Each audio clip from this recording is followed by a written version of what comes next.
Assalamualaikum warahmatullahi wabarakatuh. Innal hamdanillah nahmaduhu wa nasta'inuhu wa nastaghfiruh wa na'udzu billahi ta'ala min syururi anfusina wa min sayyiati a'malina. May yahdihillahu fala mudhillalah wa may yudlil fala hadiyalah. Asyhadu an la ilaha illallah wahdahu la syarikalah wa asyhadu anna Muhammadan abduhu rasuluh. Wa man ahsanu qawlan mimma da'a ila Allah wa amila shalihan wa qala innani minal muslimin. Sadaqallahul azim wa sadaqallahul azim. Hadirin yang mulia, sesungguhnya Allah Subhanahu wa taala meletakkan kejayaan, kesuksesan, kebahagiaan seluruh umat manusia hanya dalam mengamalkan agama secara sempurna, seperti yang dibawa oleh baginda Rasulullah Sallallahu Alaihi Wasallam. Umat Islam pada saat ini belum mampu mengamalkan agama secara sempurna karena lemahnya iman. Tetapi para sahabat Nabi Sallallahu Alaihi Wasallam dahulu telah mampu mengamalkan agama secara sempurna karena dalam diri mereka terdapat sifat-sifat yang mulia, di antaranya 6 sifat. Apabila umat pada zaman ini memiliki 6 sifat tersebut, niscaya mereka akan mampu mengamalkan agama secara sempurna. 6 sifat tersebut yakni: 1.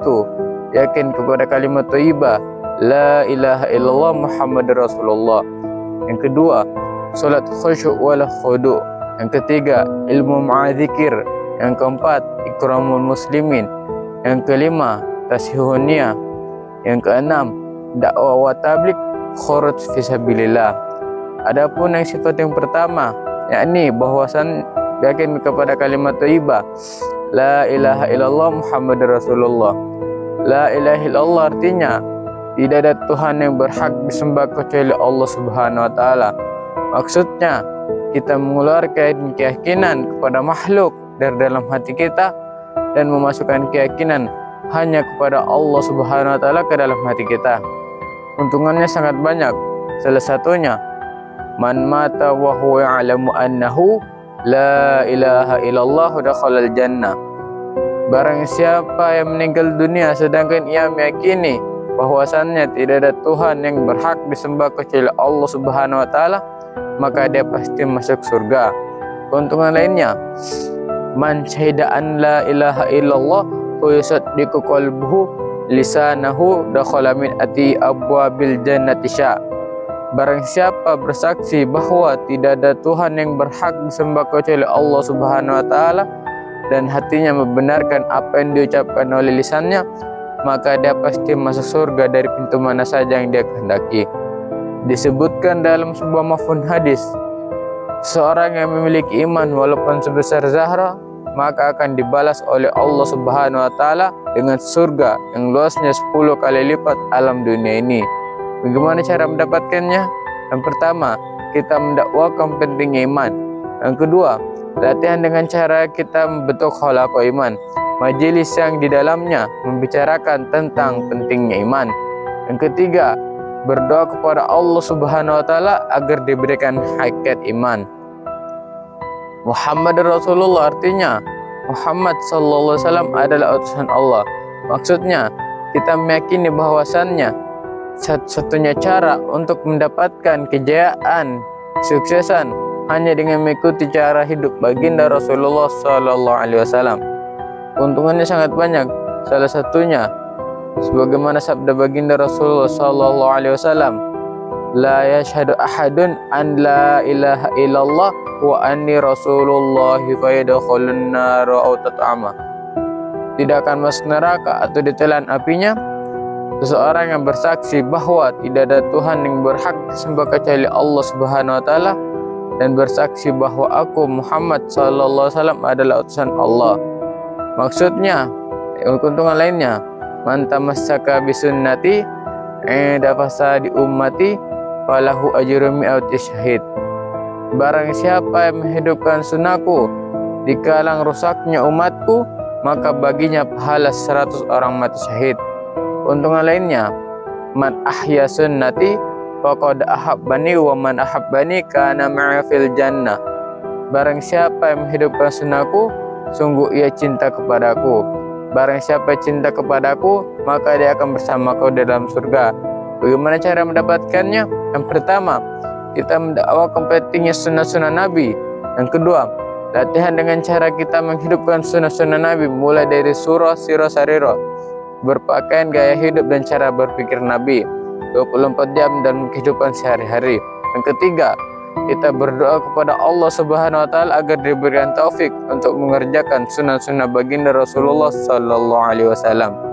Adapun sifat yang kedua yaitu salat khusyuk wal khudu. Artinya, salat dengan konsentrasi batin dan merendahkan diri di hadapan Allah Subhanahu wa taala, dan dilakukan dengan cara baginda Rasulullah sallallahu alaihi wasallam. Maksudnya, kita membawa sifat-sifat ketaatan di dalam salat dalam kehidupan sehari-hari. Keuntungannya sangat banyak. Salah satunya, inna sholata tanha 'anil fahsya'i wal munkar. Sesungguhnya salat itu dapat mencegah dari perbuatan keji dan mungkar. Wasta'inu bis sabr was shalah. Carilah pertolongan Allah Subhanahu wa taala dengan sabar dan salat. As-shalatu mi'rajul mu'minin. Salat adalah mi'rajnya orang-orang mukmin. Bagaimana cara mendapatkan hakikat salat khusyuk wal khudu? Yang pertama, kita mendakwakan pentingnya salat khusyuk wal khudu. Yang kedua, kita latihan dengan cara kita memperbaiki tertib zahirnya salat, mulai dari istinja, berudu, gerakan, dan bacaan-bacaan salat. Kita menghadirkan keagungan Allah Subhanahu wa taala ke dalam hati saat melakukan salat. Kita belajar menyelesaikan masalah dengan salat. Yang ketiga, kita berdoa kepada Allah Subhanahu wa taala agar diberikan hakikat salat khusyuk wal khudu.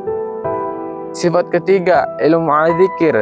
Ilmu artinya segala petunjuk yang datang dari Allah Subhanahu wa taala melalui baginda Rasulullah sallallahu alaihi wasallam. Zikir artinya mengingat Allah sebagaimana agungnya Allah Subhanahu wa taala. Maksudnya, agar kita dapat mengamalkan perintah-perintah Allah Subhanahu wa taala dalam setiap saat dan keadaan sambil menghadirkan keagungan Allah Subhanahu wa taala ke dalam hati, dan dilakukan dengan cara baginda Rasulullah sallallahu alaihi wasallam. Maksudnya, kita membawa sifat-sifat ketaatan. Keuntungan ilmu sangat banyak. Salah satunya, man yuridillahu bihi khairan faqih fiddin. Barang siapa yang dikehendaki Allah Subhanahu wa taala untuk memberi kebaikan, maka Allah Subhanahu wa taala akan fahamkan dia dalam agama. Keuntungan lainnya, man salaka tariqan yaltamisu fihi ilman, sahalallahu lahu tariqan ilal jannah. Barang siapa yang menempuh jalan untuk menuntut ilmu, maka Allah Subhanahu wa taala akan memudahkan jalannya menuju surga. Keuntungan lainnya, ya abadar, la anta ghadafat alam ayatan min kitabillahi khairan laka min atsalami ataraqah, wa la anta ghadafat alam baban minal umila bihi aw lam ya'mal bihi khairan laka min atsali al-farqah. Ya abadar, sungguhnya kepergian untuk mempelajari satu ayat dari kitab Allah Subhanahu wa taala itu lebih baik bagimu daripada mengerjakan salat 100 rakaat. Dan sungguhnya kepergian untuk pelajari satu bab ilmu, apakah dapat diamalkan atau tidak diamalkan, itu lebih baik bagimu daripada mengerjakan salat 1000 rakaat. Keuntungan zikir, masalul ladzi yadhkuru rabbahu wal ladzi la yadhkuru rabbahu masalul hayy wal mayit. Perumpamaan orang yang berzikir dan orang yang tidak berzikir bagaikan orang yang hidup dan orang yang mati. Alla bidzikrillah tatma'innal qulub. Ingatlah, hanya dengan mengingat Allah hati akan menjadi tenang. Fadhkuruni adzkurkum. Ingatlah kamu kepada aku, saya akan ingat kepadamu. Adapun itu ilmu terbagi menjadi dua. Ada ilmu fadail, fadilah-fadilah beramal, dan ilmu masail, ilmu fikih. Cara mendapatkan hakikat ilmu fadail, yang pertama, kita mendakwakan pentingnya ilmu fadail. Yang kedua, kita latihan dengan cara kita duduk dalam halaqah ta'lim fadail. Kita mengajak orang untuk duduk dalam halaqah ta'lim fadail. Kita menghadirkan fadilah-fadilah, keuntungan-keuntungan amal dalam setiap beramal. Yang ketiga, berdoa kepada Allah Subhanahu wa taala agar diberikan hajat perasaan butuh kepada ilmu fadail. Cara mendapatkan hakikat ilmu masail. Yang pertama, kita mendakwakan penting ilmu masail. Yang kedua, latihan dengan cara kita duduk dalam halaqah ta'lim masail. Kita bertanya kepada ulama masalah dunia dan agama. Kita ziarah berkunjung kepada ulama. Yang ketiga, berdoa kepada Allah Subhanahu wa taala agar diberikan hajat perasaan butuh kepada ilmu masail. Cara mendapatkan hakikat zikir. Yang pertama, kita mendakwakan pentingnya zikir. Yang kedua, latihan dengan cara kita membaca Al-Quran setiap hari minimal 1 juz. Tidak lupa kita tasbihat tiap pagi dan petang dan membaca subhanallah, alhamdulillah, wala ilaha illallah, Allahu akbar sekurang-kurangnya 100 kali sambil menghadirkan perasaan ke dalam hati betapa kemahasuciannya Allah Subhanahu wa taala. Kita berselawat kepada baginda Rasulullah sallallahu alaihi wasallam sekurang-kurangnya 100 kali sambil menghadirkan perasaan ke dalam hati betapa besar jasa dan pengorbanan beliau. Kita istighfar, mohon ampun kepada Allah Subhanahu wa taala sekurang-kurangnya 100 kali sambil menghadirkan perasaan ke dalam hati betapa banyak dosa-dosanya kita dan betapa kemahampunnya Allah Subhanahu wa taala. Kita mengamalkan doa-doa masnunat dalam kegiatan sehari-hari. Ketiga, berdoa kepada Allah Subhanahu wa taala agar diberikan hajat perasaan butuh kepada zikir. Adapun sifat keempat, ikramul muslimin, artinya memuliakan sama saudara muslim. Maksudnya agar kita menunaikan hajat-hajat saudara muslim kita tanpa menuntut hajat kita ditunaikan oleh mereka. Keuntungannya sangat banyak, salah satunya innallaha la yaqbalu minal amal illa ma wallahu fi aunil abdi ma kana abdu fi aunil akhi. Allah Subhanahu wa taala senantiasa menolong hambanya selagi hambanya menolong saudaranya yang muslim. Keuntungan lainnya, man satara aurat akhihi satarallahu auratahu yaumal kiamat wa man kasyafa aurat akhihil muslim kasyafallahu auratahu hatta yafdahu biha fi baiti. Barang siapa yang menutup aib saudara muslimnya, maka Allah Subhanahu wa taala akan menutup aibnya pada hari kiamat. Dan barang siapa membuka aib saudara muslimnya, maka Allah Subhanahu wa taala akan membuka aibnya, sehingga Allah Subhanahu wa taala akan mempermalukan dirinya karena aibnya sendiri di dalam rumah. Keuntungan lainnya, tabassamuka fi wajhi kalaka sedekah. Senyummu di hadapan saudaramu yang muslim adalah sedekah bagimu. Bagaimana caranya kita mendapatkan hakikat ilmu, cara mendapatkan hakikat ikramul muslimin? Yang pertama, kita mendakwakan pentingnya ikramul muslimin. Yang kedua, latihan dengan cara kita memuliakan ulama, menghormati yang tua, menghargai sebaya dan menyayangi yang muda. Kita memberi salam kepada orang yang kita kenal maupun kepada orang yang tidak kita kenal. Kita berbaur dengan orang yang berbeda-beda wataknya. Ketiga, berdoa kepada Allah Subhanahu wa taala agar diberikan sifat ikramul muslimin. Sifat kelima, adapun sifat yang kelima, tasihun niat, artinya membetulkan niat. Maksudnya agar kita menunaikan hak-hak saudara muslim kita tanpa menuntut hak-hak kita, agar kita menguraikan niat kita dalam setiap beramal kecuali mengharap ridho Allah Subhanahu wa taala. Keuntungannya sangat banyak, salah satunya innallaha la yaqbalu minal amali illa ma kana lahu khalisan wa bihi wajhuhu. Allah Subhanahu wa taala tidak akan menerima suatu amalan kecuali amalan tersebut disertai dengan keikhlasan.